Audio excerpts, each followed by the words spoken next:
Hai, halo, welcome back to our channel Blank Space. Kembali lagi bersama Regina, Astri, dan Hana. Hari ini ternyata kita kedatangan tamu yang spesial banget. Nggak cuma kita bertiga aja, tapi hari ini ada Kak Gege. Halo. Salam kenal ya. Salam kenal Kak Gege. Thank you banget udah datang hari ini. Kita akan ngomongin kurang lebih gimana pengalaman Kak Gege nih dalam membangun bisnisnya, mulai dari scratch, mulai dari nol sampai ke titik yang ini. Yang pasti Pokoknya tonton sampai habis, bakal daging banget. jangan kemana-mana. Abis ini langsung mulai SKS yang pertama. Halo semuanya, ketemu lagi sama kita di Blank Space. Nah, kalau malam ini kita agak berbeda ya Kak Astri ya. Jadi kita kedatangan tamu Kak Algi. Hai, salam kenal. Thank you udah ngundang ya. Iya, sama-sama. Nih, aku Iya. bisa sharing juga sama Blank Space. Iya, kita juga seneng banget ya. Kita akhirnya ketemu tamu Finally, baru. Kak. Iya, finally akhirnya. Banget ya. Iya. Waktunya ya ngumpulin waktu. Waktunya susah banget. Dan kalau ada yang nanya Hana, masih ada kok, tenang. Hananya ada kok di balik layar sekarang ya. Nah, malam ini kita spesial banget kedatangan tamu jauh-jauh nih datang ke Bandung. Makasih banyak Kak Algi sudah mau datang. Jadi Kak Algi ini adalah seorang entrepreneur teman-teman.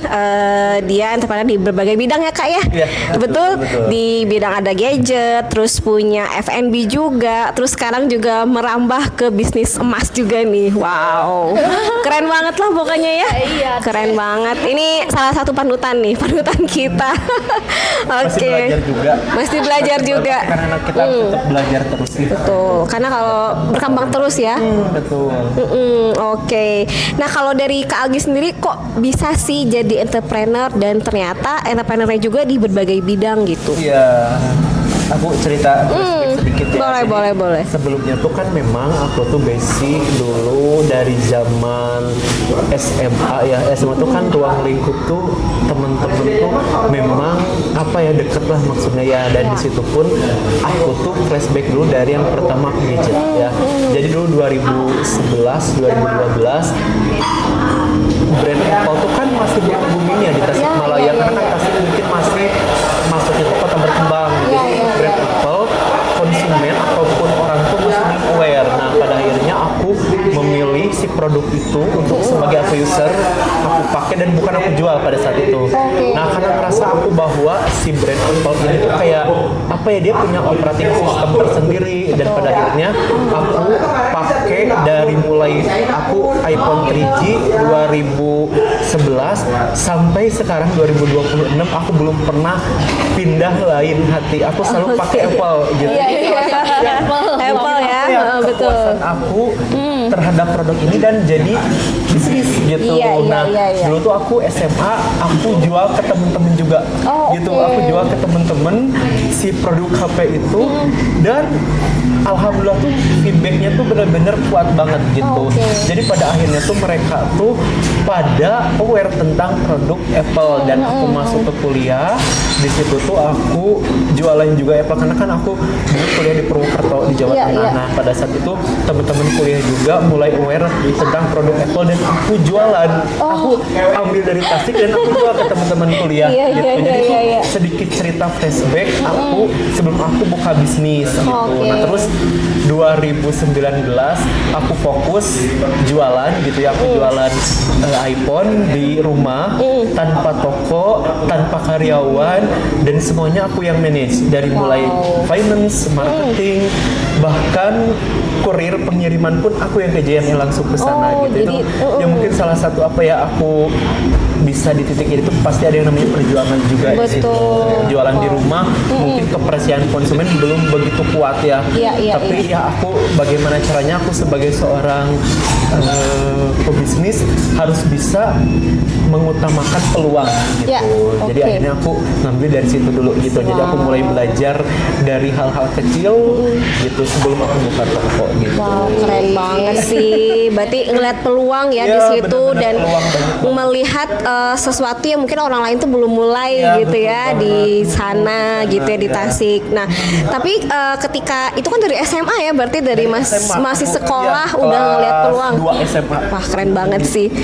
Apa yang mendorong Kak Algi itu ketika waktu SMA, wah kayaknya aku harus berbisnis nih. Apa yang menjadi pendorong utamanya gitu? Apakah ada background bisnis kah dari keluarga atau memang dari diri sendiri nih pengen? Ya, sebenarnya kalau aku pribadi memang keluarga bisnis. Oke. Cuman pada saat itu tuh aku tuh tipikal orang yang harus sesuai dulu nih sama mood. Gitu. Aku Oh, memang oke. orangnya tuh kadang mood juga ya. Iya, Gitu. Ketika manusiawi. aku menyukai produk itu dan aku jadikan itu sebagai bisnis. Nah di situ tuh kayak ngerasa bahwa kenapa nggak kita dalamin aja nih produk ini, kenapa nggak kita coba yang asalnya kita passion kita di handphone. Aku memang tipikal dari dulu ya, dari zaman SMP tuh seneng HP gitu. Oke. Jadi mungkin pada saat itu orang-orang tuh kan pasti punya apa ya, hobi berbeda gitu. Aku Iya, dari iya. HP, tapi begitu aku kenal iPhone, Apple, nah di situ aku mulai terus mendalami gitu. Nah sebenarnya untuk itu juga aku tuh kayak ngerasa lumayan juga buat uang jajan Oh, gitu. oke. Jadi kayak aku Tambahan jajan ya. tambahan juga, terus aku buat ganti HP Iya, gitu. iya. Kenapa emang tipikal orang ada HP terbaru tuh kayak excited gitulah maksudnya Iya, iya. tuh gitu. Excited apalagi ini memang hobi juga gitu Hobi ya, juga. pengen terus kayaknya Bener. pengen dapat bonus juga Iya, gitu ya, bener. dapat tambahan Iya, ya. tambahan juga. Gak hanya mengandalkan dari orang tua Iya, gitu mungkin pada bener-bener saat banget. itu. Iya. Tapi ini loh, ada hal yang aku tahu juga, Gigi tuh keren loh. Waktu itu aku sempet lihat juga di Instastory, kamu tuh ini ya nabung dari Iya. Nabung bener. dari Aku nabung dari tahun 2015. Terus kemarin diambil 2025 10 tahun. dari Dari ini ya kuliah. sampai berapa Gi kemarin Itu tuh lupa gini, ya? Aku tuh pada waktu 2015 tuh kan aku jadi mahasiswa ya. Nah di situ aku tuh alhamdulillah gitu dari jualan HP itu tuh kan ada beberapa yang memang bisa aku sisihkan. Gitu. Jadi waktu itu aku nabung tiap bulannya tuh 900.000 dari tahun 2015 dan kemarin 2025 Lima tuh, ya? itu tuh aku tuh sampai 100 juta lebih. Dah. Ya karena Nah, lihat. dari situ tuh kayak Patut ngerasa, dicontoh. ya kita tuh harus bisa nyisihin gitu. Nah itu tuh kan kebangun ya, maksudnya gini, ketika misalnya kita di situ bisa menyisihkan uang, otomatis tantangan kita tuh bakalan lebih kuat gitu. Jadi betul. bulan ini pokoknya kita harus punya target, setiap bulannya harus menyisihkan apapun itu gitu. Nah kalau aku memang borosnya di makanan, Oke. aku bisa kayak untuk fashion, Gila banget untuk ya. lain-lain aku bisa menahan ya. Tapi kalau untuk makanan aku selalu kayak ya boros di situ gitu. Tapi pada saat aku menyisihkan uang jajan di situ untuk nabung, itu aku ngerasa bahwa itu nanti bisa bermanfaat ke depannya. Wow, keren Karena banget. takutnya kan aku di saat posisi sekarang aku mungkin ada di titik terendah, ataupun bisa aku sekarang belum punya pekerjaan, tapi Iya. alhamdulillah 2025 itu aku tabung juga. Wow, Gitu. keren, Karena itu keren juga nanti aku buat umroh aku dan keluarga. Wow, keren banget. Ini baru beberapa menit tapi udah kayak daging. Wow, daging banget nih. Ini pelajaran hidup yang perlu dicontoh teman-teman gitu ya. Iya, gitu. Jadi kayak berarti udah panggilnya Kak Gigi aja ya, Iya. biar enak ya. Kak Gigi ini udah mempersiapkan dari lama, dari kuliah, berarti kan sudah matang sekali pemikirannya gitu ya Iya. untuk persiapan buat masa depan Iya, gitu. betul. Nah, tapi mungkin ketika kan namanya anak kuliahan ya, Iya. ketika menabung kemudian ketika berbisnis di awal itu ada nggak sih kayak hambatan atau tantangan yang kan kadang juga kita bermusuh dengan diri sendiri ya. Iya, benar-benar. Gitu ya. Mungkin ada cerita kayak gitu nggak? Gimana nih buat teman-teman ya, tips Iya, juga iya. gimana gitu bisa melawan hawa nafsu. Iya. Gitu. heeh. Dari pas aku awal berbisnis, Boleh. hambatan gini, aku percaya yang namanya hidup itu pasti Tuhan itu ngasih kita ujian berbeda setiap orang. Pasti nggak Yes. ada orang yang even artis, sekelas artis pun kelihatannya kayak enak, padahal mereka di dalam hatinya mungkin mentalnya kena Iya, gitu. Aku pun begitu. Jadi hambatan tuh pasti banyak banget yang namanya hambatan. Gitu. Tapi bagaimana cara kita memanage hambatan itu sebagai kekuatan kita gitu. Kan aku kayak kayak ngerti bahwa kalau misalnya kita percaya the power of prayer itu ada gitu. Yes. Ketika ada kita hambatan, kita berdoa sama Tuhan, kita bisa apa ya kayak mencari solusinya gitu. Nah dulu aku tuh diteror, diteror sama kompetitor, gitu. Karena ini aku cerita juga flashback ya. Pas aku buka, aku tuh jualan di rumah, belum buka toko sama sekali. Dan antusias warga Tasik ya, itu tuh bener-bener besar banget beli iPhone. Nah aku pun ada rasa insecure ya, karena kalau aku tuh pasti bersaingnya tuh dengan kompetitornya tuh store-store yang udah punya nama banget di Tasik pada saat itu 2019-2020. Sedangkan aku jualan di rumah, orang tuh kan mau beli HP yang notabene itu jutaan rupiah, tapi mereka pasti kan ini gimana kita after salesnya beli ke orang yang gak punya toko gitu. Terus gimana cara ketika misalnya mereka mau komplain dan lain-lain. Tapi aku punya prinsip, jadi ke customer tuh kalian kalau misalnya mau beli HP langsung datang ke rumah aku, gitu, langsung datang ke rumah aku aja. Nanti kalau ada apa-apa kalian bisa langsung datang ke rumah aku lagi, karena aku ngasih garansi gitu. Nah pada saat itu tuh ada banget kayak kompetitor tuh apa ya kayak ngasih tahu jangan beli di aku gitu, karena nanti untuk klaim garansinya susah dan lain-lain. Tapi kayak aku ngerasa ya mungkin itu hal yang wajar ya, tinggal cara kita sebagai seseorang yang bijak untuk meminimalisir agar konsumen itu tetap membeli produk kita. Kalau aku tetap dari awal sampai sekarang aku tuh bener-bener mengutamakan yang namanya media sosial, dan aku kayak berterima kasih banget dengan adanya Instagram ya. Jadi kalau misalnya nggak ada Instagram mungkin aku iPhone tapi pun nggak ada di titik ini gitu, karena kita media sosial bermainnya tuh gitu. Karena pada saat itu pun aku bersaingnya tuh di medsos gitu. Yang penting kita punya branding dulu aja gitu. Pada akhirnya orang tuh kan akan aware gitu. Wow, keren banget sih. Ini KGG udah menjalankan satu teori psikologis yang kita pelajari ya. Jadi kan Kak GG udah tadi ya challenge-nya udah kerasa, kemudian melihat bahwa sebenarnya malah tantangan itu menjadi sebuah peluang. Motivasinya ada di situ ya, kayak keren banget sih. Mencari cara yang lain, walaupun ada kompetitor yang langsung menghubungi ya. Menghubungi itu langsung neror lewat DM gitu ya kayak. Konsumen tuh kayak masih tahu jangan beli di store aku. Iya. Wow. Nah, kayaknya pengen tahu nggak itu nama sikapnya apa? Asik. Ya udah tahu ya. Nah, jadi ternyata jadi entrepreneur itu kan butuh yang namanya ketangguhan ya Kak ya. Terus kayak itu kita sebutnya sebagai hardiness sebenarnya. Nah, di hardiness itu ada komitmen, kemudian ada challenge juga, kemudian juga ada konsisten. Nah, di antara ketiga ini Kak Gigi sudah menjalankan semuanya ternyata gitu ya. Jadi kayak ternyata tadi pas aku dengar ceritanya, meskipun ada sana sini gonjang ganjing sampai mempengaruhi customernya untuk nggak usah beli ke KGG, sempet down ya. Tapi pada akhirnya KGG bisa bangkit gitu. Itu keren banget sih gitu ya. Nah itu ketika KGG bangkit dari down itu namanya skillnya itu adalah transformational coping. Jadi itu mungkin lebih melihatnya ya kalau misalkan ngerasa stres, ngerasa down itu wajar ya, manusiawi. Tapi ketika kita melihat masalah itu ada jalan keluarnya dan mencari cara secara objektif apa caranya, itu udah coping yang baik sebenarnya. Nah KGG sendiri pada saat itu ketika down, apa yang KGG lakukan? Kan stres nih, kayak apakah buntu atau gimana nih, apa yang KGG lakukan? Kalau aku lebih ke gini, ketika bisa kayak gitu aku percaya setiap orang tuh pasti punya masalah. Gitu. Nah di saat itu tuh ketika aku down, aku tuh kayak ngerasa ruang lingkup aku di situ, di sana juga banyak yang lebih dari aku masalahnya.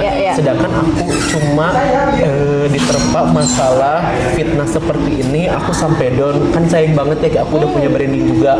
Dan aku ngerasa bahwa pada saat itu tuh kita tuh bisa kok ngasih klarifikasi ke customer bahwa hal yang ditujukan oleh kompetitor itu salah gitu. Dan akhirnya aku lebih ngasih kayak ke konsumen tuh arahan juga, terus ngasih juga tentang ilmu bagaimana cara kalian memilih produk-produk yang pastinya berkualitas gitu. Nanti di situ pun kan konsumen akan melihat secara fakta, misalnya beli ke aku dan aku bener-bener kayak ngasih testimoni yang real, honest review ya ke customer, bahwa kalian bisa cek langsung kok ke customer yang udah beli ke aku seperti apa produknya gitu, tanpa aku tuh orang yang tipikal orang yang nggak pernah mempermasalahkan masalah gitu. Jadi ketika bisa ada yang seperti itu, ya udah itu urusan dia sama Tuhan, yang penting aku udah jualan secara jujur. Aku tipikal emang kurang enakan ya maksudnya ketika ada hal yang kayak gitu, tapi kalau misalnya udah menyangkut itu bener-bener fitnah yang keji banget, nah aku kayak langsung terjun, aku turun tangan untuk klarifikasi bahwa hal itu tuh salah gitu kan. Percaya lagi, balik lagi, the power of prayer tuh bener-bener kuat banget gitu. Nanti Tuhan pun kalau misalnya sekarang ada fitnah itu tuh pasti nggak akan tahan lama gitu, nanti pun fakta yang akan berbicara gitu. Aku selalu percaya itu, makanya ya udah positive thinking aja, nggak pernah mempedulikan orang yang fitnah ataupun misalnya orang yang aku sampai pernah ditipu juga. Itu pas udah buka toko, aku ditipu sama jadi aku udah buka toko ya, udah buka toko, ini hambatan juga ya. Aku udah buka toko dan aku udah beberapa kali beli barang ke dia, tapi di tengah jalan dia tuh nggak kirim barang ke kita. Total nominalnya juga lumayan di atas 10 juta gitu. Nah pada akhirnya aku ke Jakarta, aku kayak nyusul juga cari orangnya, tapi aku kayak percaya udah mungkin nanti rezekinya akan diganti dengan yang lebih. Betul. Dan ternyata berlebih kan sekarang. Alhamdulillah. Iya. Kalau tadi sepanjang perjalanannya KGG ini, sebetulnya aku juga salah satu yang menyaksikan perkembangannya KGG ini gitu, karena kebetulan KGG itu teman satu sekolah aku juga. Jadi kayak satu hal yang tadi banyak sekali aku dapat dari KGG itu adalah satu komitmen. Itu ya, komitmennya udah mulai dari SMA ya sampai hari ini dengan segala gonjang-ganjing tapi tetap berdiri gitu. Udah gitu kan selain iPhone juga merambah ke yang lain ya, F&B gitu. Aku juga udah pernah makan, enak loh. Seblak. Seblak, terus kafe ya, Navara Cafe. Terus sekarang yang baru apa, Ge? Emas ya? Emas, logam mulia. Dan juga banyak beli emas? Iya, nabung emas nih sekarang lagi musimnya nabung emas. Iya, lagi invest bagus banget kan sebenarnya, keren. Berarti KGG percaya bahwa kekuatannya itu adalah doa dan tentunya usaha di dunianya gitu ya. Dan aku juga ngelihat ini sih, KGG itu punya salah satu bentuk atau aspek yang ada di Hardiness itu adalah kontrol. Nah, KGG itu bisa mengontrol, jadi melihat itu ketika menyelesaikan masalah, ya selesaikan masalah yang bisa KGG kontrol. Seperti tadi ya, kayak menghubungi customernya langsung tanpa melawan lagi kompetitor. Karena kan kompetitor nggak bisa kita kontrol ya.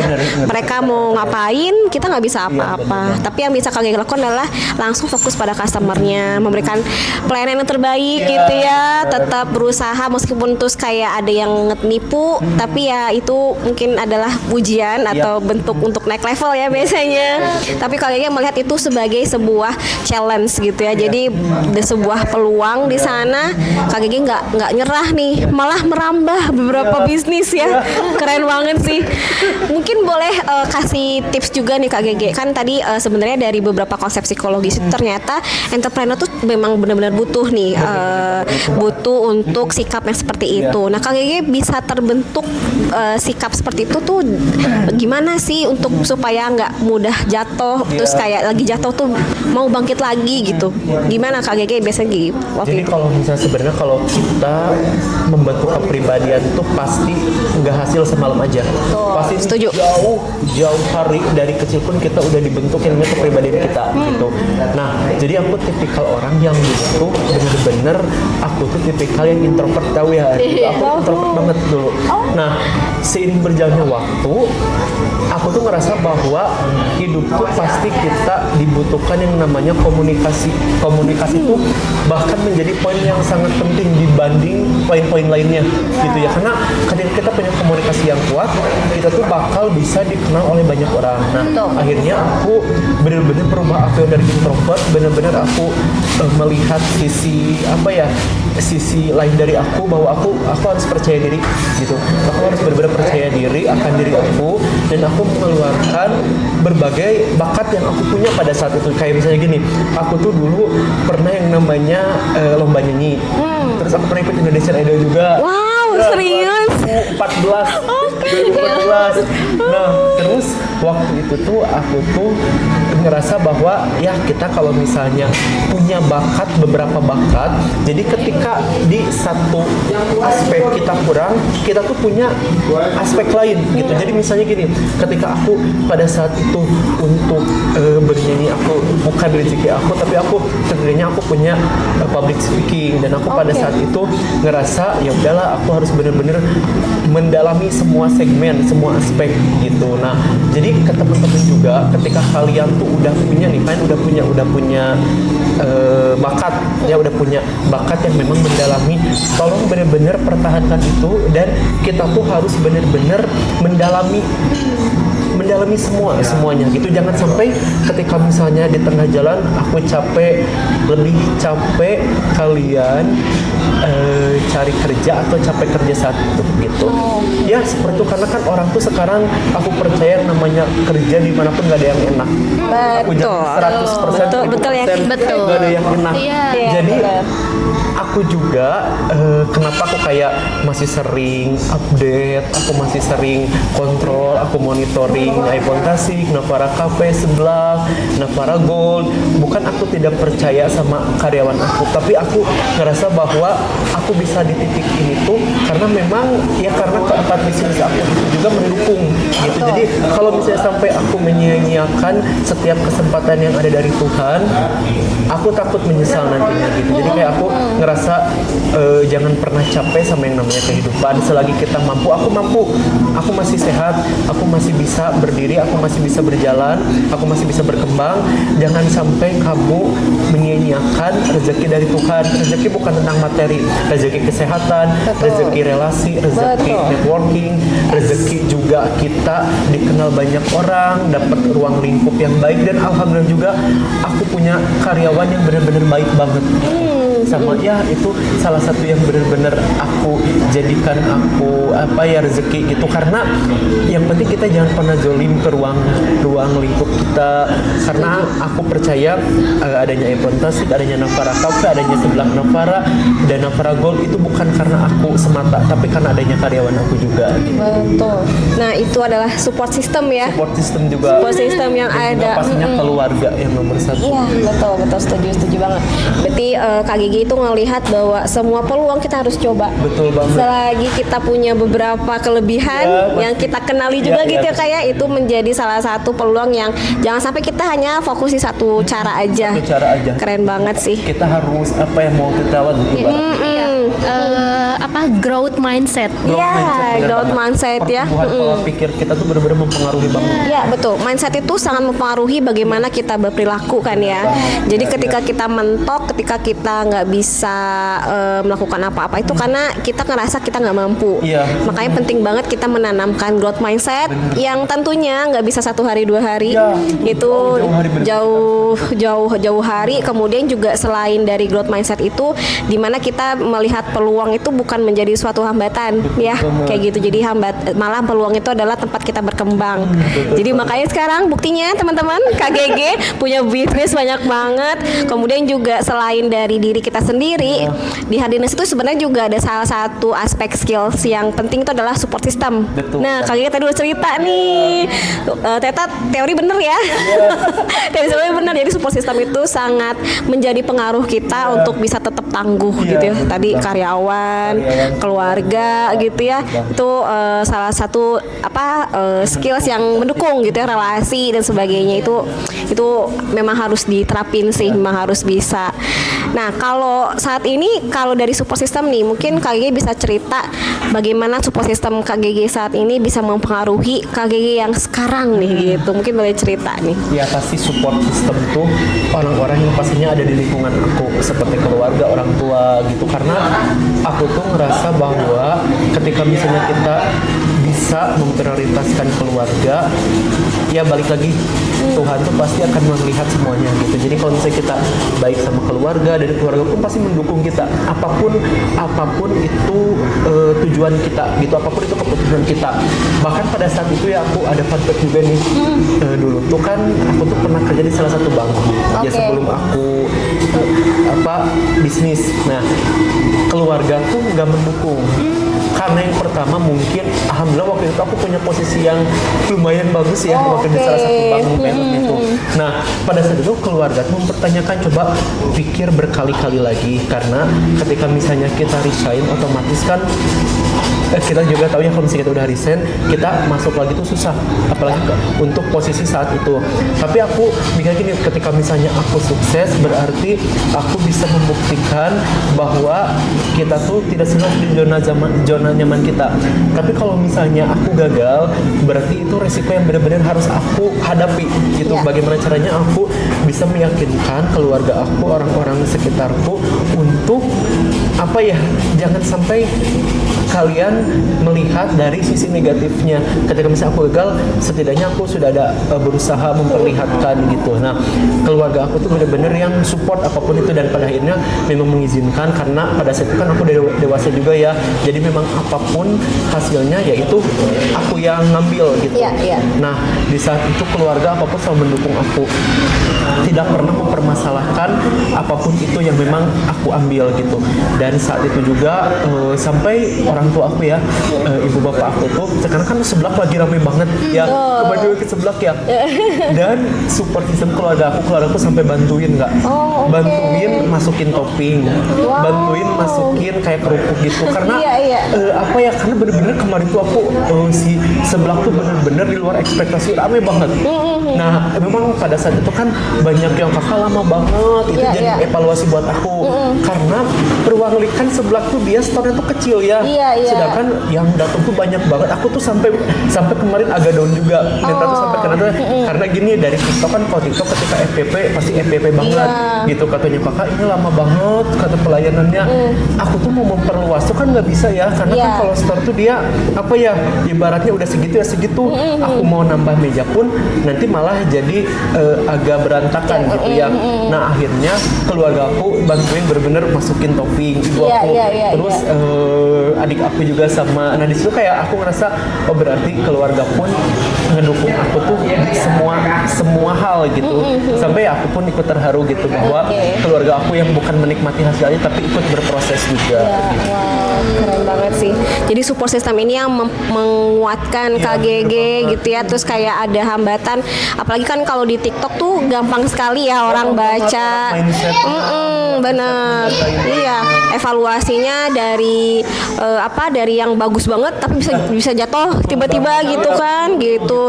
Tapi ternyata orang tua dan keluarga juga sangat membantu, dan ternyata memang betul ya kata teori support system itu adalah salah satu bentuk supaya kita jadi lebih kuat dan melihat tadi hambatan itu sebagai sebuah challenge sebenarnya kayak gitu. Wah, keren banget sih. Kayaknya aku pengen main deh ke sebelah lagi, jadi kepo. Jadi kepo. Lagi viral banget lah, jadi banyak yang suka gitu ya. Oke. Nah, dari beberapa bisnis ini Kak Gege. Nah, karena kan banyak sekali ya bisnisnya tuh berbeda-beda nih yang aku lihat, kayak bener-bener bertolak belakang antara emas, kemudian ada F&B, gadget, kayaknya semuanya dirambah gitu. Iya kan, bertolak belakang. Nah, gimana tuh memanagenya, dan itu kan pasti hambatannya beda-beda kan. Biasanya kan kalau kayak para entrepreneur itu kan yang sama, misalkan kayak ayah aku juga entrepreneur tapi dia fokus di satu entrepreneur itu, satu segmen, dan dia kayak lebih pede ya di segmen itu, ngerasa karena udah lebih ekspertis. Nah, Kak Gege ini nih semuanya nih semua bidang ya.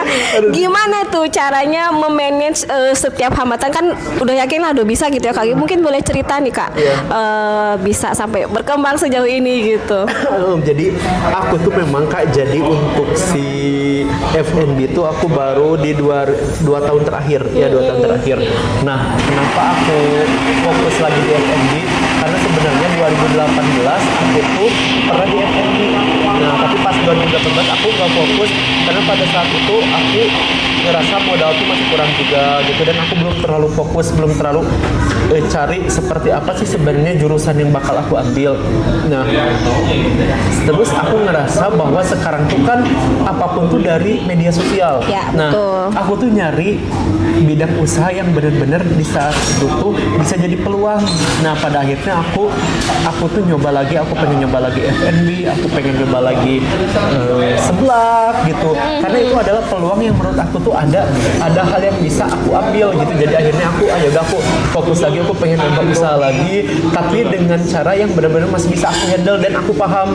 Karena F&B aku kan pernah, kalau seblak jujur aku suka. Oh, gitu. oke.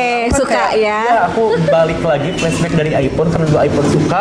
Semoga seblak juga bisa mengikuti jejaknya kakaknya iPhone. Dan alhamdulillah seblak bisa viral dan FYP gitu. Oh, oke. Jadi ngelihat ada yang disuka, kemudian ada kayaknya ini peluang bisnis baru nih gitu. Jadi ngelihat tren juga. Makanya tadi kayak Kak Gege bilang kayak jangan sampai kita hanya melihat di satu sisi aja.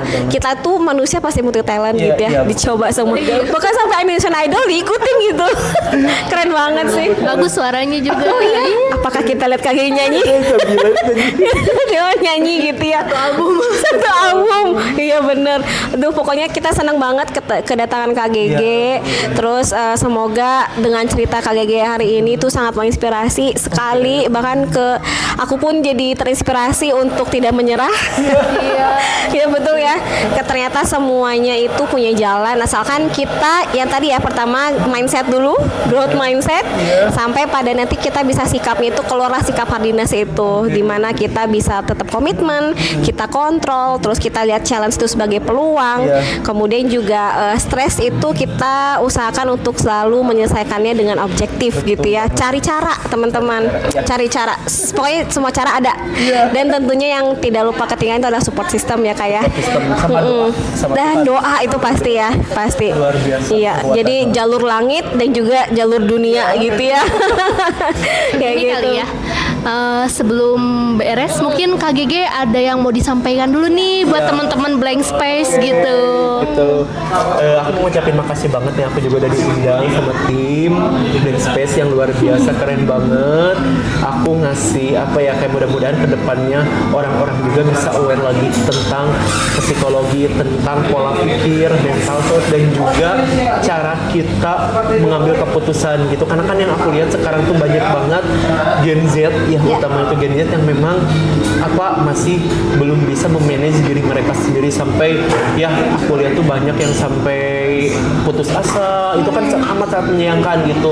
Kalau bisa teman-teman semua di sini kayak ngerasa kalian tuh lagi ada di titik terendah, kalian pasti kan membutuhkan yang namanya psikologi juga ya. Nah, kalian bisa konsul juga gitu, karena yang namanya mental health itu kan kita nggak bisa melihat bahwa si A mentalnya kena, kita nggak tahu kan, karena yang mental tidak diperlihatkan secara fisik. Kita bisa melihat hanya diri kita sendiri aja gitu. Sampai kan kayak kemarin ada yang gadget putus asa ya, sedih banget ya, karena kan mereka pun dilahirkan dari seorang ibu. Pasti keluarga yang ditinggalkan pun pasti benar-benar luar biasa sedih banget gitu. Yang benar-benar harus aware tentang kesehatan mental gitu. Jangan sampai kalian memendam, jangan sampai kalian ngerasa cuma kalian aja nih yang kena masalah. Padahal kalau aku pribadi ya, aku pernah di titik benar-benar down banget. Tapi ada satu hal yang aku pelajari dari salah satu artikel, kalau misalnya kalian lagi ada masalah nih, misalnya gini, aku tuh lagi ada masalah, dan di saat itu masalah tuh aku ngerasa, aduh ini kayak aku benar-benar putus asa banget. Aku udah bener-bener kayak jadi orang yang paling musibahnya gede. Tapi kalian harus coba cari satu orang di lingkungan kalian. Misal kalau misalnya aku asisten aku, karyawan aku, di situ tuh masalahnya dia jauh lebih besar dari aku. Nah, aku mikir gini, aku dikasih ujian segini, aku sampai down, sedangkan ruang lingkup aku, orang-orang misalnya karyawan aku yang masalah jauh lebih besar, mereka masih bisa senyum gitu. Nah, itu yang aku tangkap. Jadi jangan ngerasa kita yang paling musibahnya paling besar, kita paling down, aku yakin di luar sana, jangan jauh di luar sana, di lingkungan kita banyak yang hidupnya lebih kurang dari kita. Iya. Dan sebetulnya kalau misalnya kita lagi nggak baik-baik aja tuh bukan berarti kita tuh tanda kutip kalah gitu ya, atau merasa nggak berdaya atau apa. Enggak kok, itu alarm tubuh kita bahwa ada sesuatu hal yang perlu kita lakukan supaya kita bisa oke lagi gitu. Ya kan Kak? Betul banget. Jadi buat teman-teman yang mungkin lagi ngerasa down, terus kayak lagi ngerasa bahwa masalahnya berat banget, semua punya waktunya masing-masing kok, dan semuanya akan selesai ya Kak ya. Jadi cari cara, kalau memang butuh konseling, butuh profesional, boleh banget tuh datang. Jadi psikolog tuh bukan buat orang yang sakit jiwa aja ya, karena kan banyak beberapa yang mungkin belum aware, tapi yang penting kita mau bangkit dan kita cari caranya gitu ya. Oke, paling gitu aja teman-teman. Terima kasih banyak Kak Gege atas waktunya. Sampai ketemu semuanya di konten berikutnya. Bye bye. Kalian konsul ke Blank Space ya. Iya, jangan lupa juga follow IG-nya Kak Gege. Nanti ada di bawah ini. Oke. Iya, see you. Bye bye semuanya.